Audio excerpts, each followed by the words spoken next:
pozdrav. Na današnji seji Komisije za nadzor varnosti obveščevalnih služb smo obravnavali problematiko preprečevanja vračanja borcev ISIS-a nazaj v Evropo in seveda predvsem na ozemlje Evropske unije, kajti kalifat oziroma tako imenovana islamska država je praktično propadla. Vojaški zlom, ki sem ga napovedoval že kar nekaj časa, se je sedaj praktično realiziral.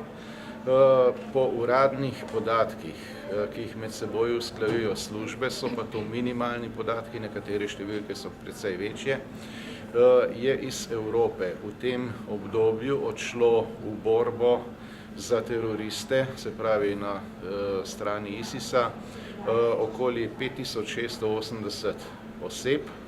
Od tega jih je nekaj čez 900 bilo ubitih v bojih v Siriji in Iraku. Približno 3200 jih še išče pot nazaj, okoli 1500 pa naj bi se jih že vrnilo. V to obdobje vračanja zajema predvsem drugo polovico leta 2016 in pa letošnje leto.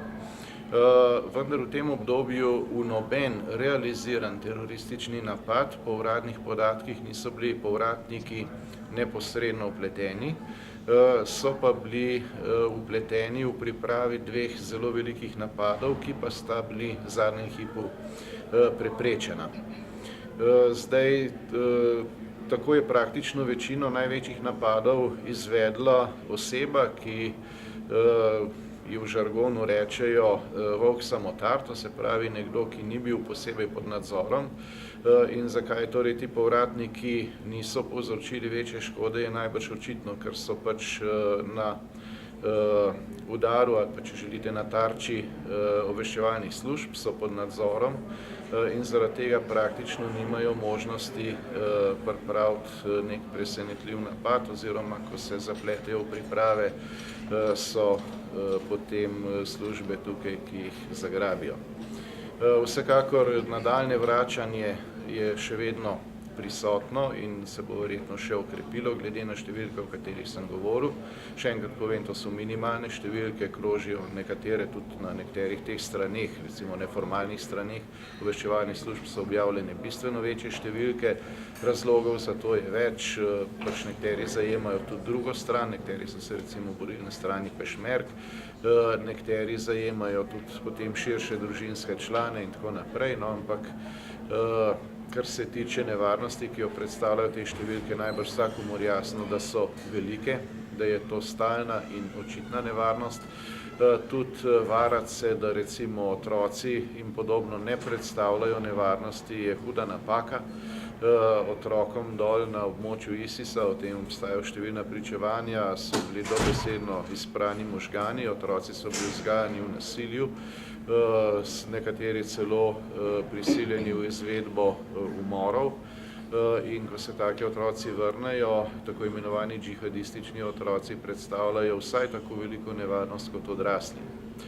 Tako da vsekakor bomo od služb zahtevali, da se s tem ustrezno soočijo. Vladi smo dali priporočilo, naj maksimalno okrepi zaščito meja in prepreči vse ilegalne migracije, seveda pa tudi ustrezno nadzoruje vse tiste, ki so problematični in so tukaj.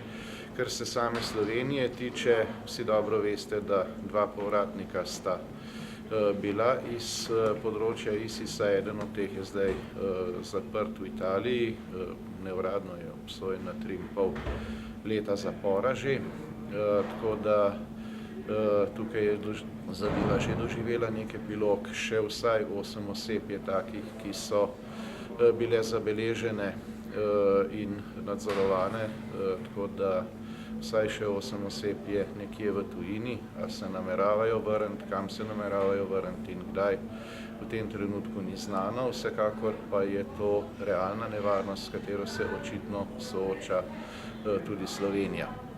Kar se pa tiče drugih točk dnevnega reda, naj omenim samo, da smo se seznanili tudi s odgovorom policije v zvezi s pooblastilom gospoda Florjančiča za dajanje izjav glede preiskave o pranju denarja sumu pranja denarja v Novi Ljubljanski banki oziroma Irangate, kot mu popularno rečemo. Zatrjevano je bilo, da je imel gospod Florjančič samo pravico, da bi dal strokovno oceno, se pravi, kaj je sploh pranje denarja, da bi pojasnil strokovne definicije, torej, in da so se vse njegove izjave lahko nanašale izključno na tisti prvi sklop preiskav, se pravi tisti, ki se je končal popolnoma neuspešno iz leta 2010 in 2011 in da nobena njegova izjava ne bi smela iti v smeri, da so kakorkoli te preiskave sedaj končane, oziroma da je uraden zaključek, da pranja denarja ni bilo. Ravno nasprotno, po tem, kar so nas danes seznanili, poteka preiskava v celoti in je vanjo potem ustrezno vključeno tudi specializirano državno tožilstvo, ki je z namenom usmerjanja preiskave, tokrat je torej tudi tožilstvo zraven, tako kot v prvi fazi, ko je bilo leta 2010 in 2011 praktično izločeno, celo poročila mu na koncu policija ni dala, za vsak moped ga dajo za €1 milijardo, pa ne.